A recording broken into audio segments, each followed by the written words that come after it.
एकूण व्यथा मांडलेल्या आहेत त्या निशा साबळे आत्ता आपल्यासोबत आहेत. TV9 वरती त्या आत्ता आपल्यासोबत आहेत.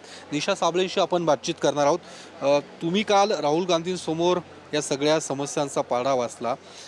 काय नेमकं राहुल गांधींचं काय म्हणणं होतं? कारण राहुल गांधी स्टेजवरतं तर म्हटले मला तुम्ही तिकडे इन्व्हाइट करा. नंतर काही अजून काही बोलणं झालं का? आणि ते स्वतः या ठिकाणी येण्यासाठी इच्छुक देखील होताना पाहायला मिळाले.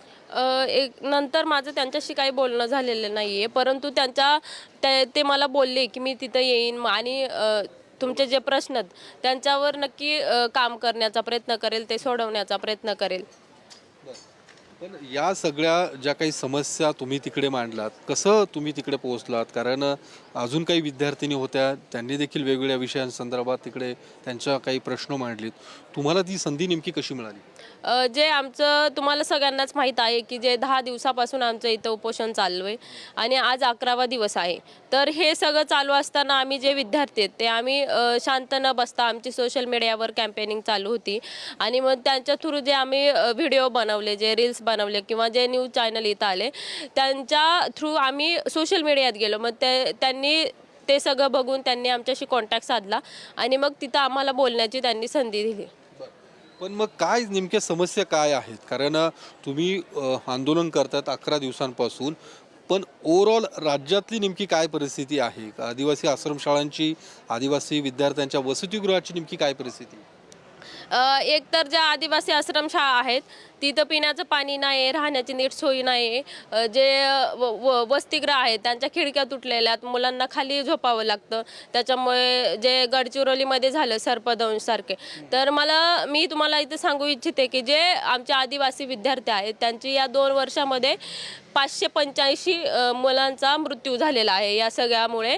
आणि मग आमचा प्रशासनाला प्रश्न आहे, तुम्ही जर आमच्या ट्रायबलसाठी जो फंड येतो तो तुम्ही कुठं वापरता? जर आमची काहीच म्हणजे तुम्ही विकास करत नाही, आमच्या आश्रमशाळेमध्ये विद्यार्थ्यांना नीट खायला नाही आहे, नीट त्यांना अभ्यास करायला अभ्यासिका नाही आहेत. हॉस्टेलमध्ये आता जर तुम्ही पाहिले तर ज्या आदिवासी हॉस्टेलच्या इमारती आहेत त्या शक्यतो सगळ्याच भाडेतत्वावरती आहेत आणि त्या ज्या म्हणजे जी शहरं आहेत त्या शहरांच्या मध्यवर्ती ठिकाणी नाही, खूप लांब असे आहेत. मग जे विद्यार्थी आहेत त्यांना येण्या पुण्यासारख्या ठिकाणी किंवा मुंबईसारख्या ठिकाणी त्यांना येण्या जाणं तर 4-5 तास लागतात. मग ते जे अभ्यास करतात तो अभ्यास ते कधी करणार, ते पुढे कधी जाणार, हा प्रश्न आहे माझा प्रशासनाला.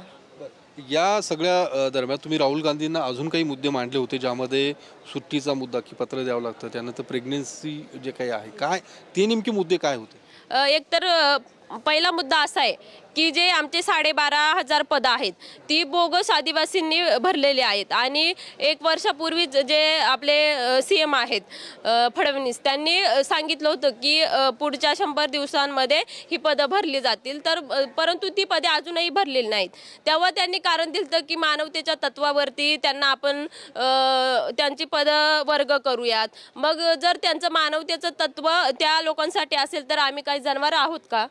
मग आमच्या ज्या नोकऱ्या आहेत त्या आमच्या हक्काच्या आहेत, मग तिथं आमची पदं का भरलेली जात नाही? आमचे जे विद्यार्थी आहेत आदिवासी विद्यार्थी ते उच्च शिक्षित आहेत आणि ते शिक्षण घेतात, ते अभ्यास करतात आणि ते हॉस्टेलमध्ये राहतात. तर तुम्ही त्यांच्यावर वयाची अट लावता आणि एकीकडे म्हणजे आमच्या नोकऱ्या बळकावायच्या, दुसरीकडे आम्ही हॉस्टेलमध्ये जे काही वय होतं आमची इच्छा नसते की इतका वय होईतोवर हॉस्टेलमध्ये राहायचं, परंतु आमची परिस्थिती तशी नाही की आम्ही गावाकडे राहू किंवा पुण्यासारख्या शहरामध्ये रूम वगैरे घेऊन राहू, म्हणून आम्हाला हॉस्टेलमध्ये राहावं लागतं. आणि त्यांनी ही वयाची अट घालून आमच्या पूर्ण शिक्षण बंद करण्याचं जे षडयंत्र रचलेलं आहे त्याचा आम्ही सर्व आदिवासी विद्यार्थी, एकूण जे आदिवासी देशभरातले आदिवासी विद्यार्थी आहेत ते या निर्णयाचा निषेध करतो. या सगळ्या दरम्यान तुम्ही आंदोलन करत असताना तुम्ही आदिवासी विकास मंत्र्यांना देखील भेटला होता. तुम्ही काल जसं उल्लेख केला कालच्या राहुल गांधींच्या कार्यक्रमात, आदिवासी विकास मंत्र्यांची प्रतिक्रिया काय नेमकी? तुम्ही भेटीला गेला होतात, काय नेमकी त्यांची प्रतिक्रिया होती आणि याचा देखील निषेध तुम्ही नोंदवला होता? एकतर आमचे जे प्रतिनिधी आहेत 4 प्रतिनिधी मंत्रालयामध्ये गेले होते ते जे गेले होते ते समजा एक दिवस तिथं गेले 8 वाजता, सकाळी 8 वाजता तिथं गेले होते, तर 11 वाजेपर्यंत ते मंत्रालयाच्या बाहेरच उभे होते. त्यांना संधीच दिली नाही बोलायला आणि दुसऱ्या दिवशी पण पूर्ण दिवस ते तिथं होते. आणि जेव्हा त्यांना संधी दिली बोलायची तर मग तेव्हा ते म्हणतात आमचे जे प्रतिनिधी होते ते मांडत होते आमचे मुद्दे, ज्या आमच्या समस्या आहेत त्या मांडत होते, तळमळीने मांडत होते, कारण आमचे जे भाऊ आणि बहिणी तर उपोषणाला बसलेत. तर ते म्हणतात की मी याच्यावरती काही करू शकत नाही, सॉरी, हे सगळं सीएमच्या हातात आहे. मग हे सगळं सीएमच्या हातात आहे आणि तुम्ही आदिवासी विभागाचा विकास करण्यासाठी तिथे बसला आहात आणि जर तुमच्या हातात काहीच नसेल तर तुमचा तिथे बसण्याचा काहीच अधिकार नाही. मग काय नेमकं काय पुढे काही हालचाली झाल्यात का सरकार पातळीवर, प्रशासनाच्या पातळीवर या सगळ्या कालच्या कार्यक्रमानंतर? त्याच्या आधी तर काही हालचाली नव्हत्या झाल्या. त्यांना आमचे जे विद्यार्थी आहेत जे उपोषणाला बसलेत ते खरं तर मृत्युमुखी पडण्याची वाट बघत होते की काय, असा प्रश्न आहे आमच्या सगळ्यांचा.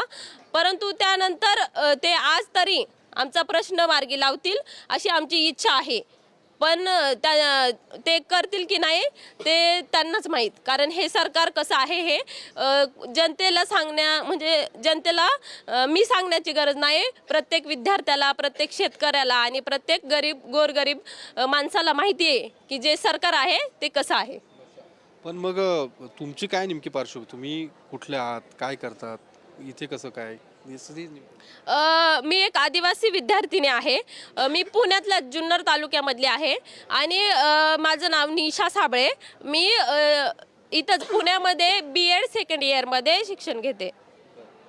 कालचं एक सगळं बघून काल राहुल गांधींसमोर समस्या मांडायला मिळाल्यात, काय वाटतं की काय नेमकी आता भावना काय आहेत की त्या सगळ्या समस्यांना आता कुठेतरी न्याय मिळेल असं वाटतंय काल हे सगळं बोलणं झाल्यानंतर? मला वाटतं की आम्ही जसं काल त्या सभेनंतर आम्ही जनतेपर्यंत पोहोचलोय, पूर्ण देशभरामध्ये जगभरामध्ये पोहोचलोय, तर असं म्हणजे आशा व्यक्त करते की ह्या प्रश्नांना कुठंतरी वाचा फुटेल आणि आमचे जे प्रश्न आहेत ते मार्गी लागतील आणि आमचे जे भाऊ आणि बहिणी इथं बसलेले आहेत सगळे त्यांना आम्हाला काहीतरी अन्न खाऊ घालायची संधी मिळेल.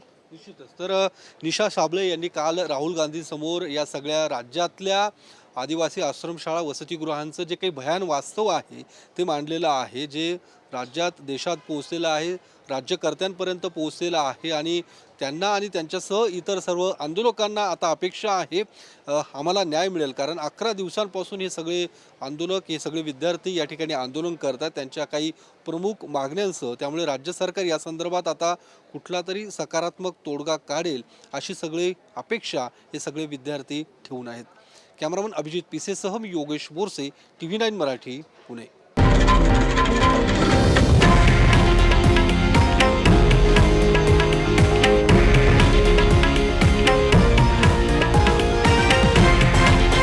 हे आहे देशातील नंबर 1 न्यूज नेटवर्क आणि आपण पाहत आहात TV9 मराठी, एकमेव.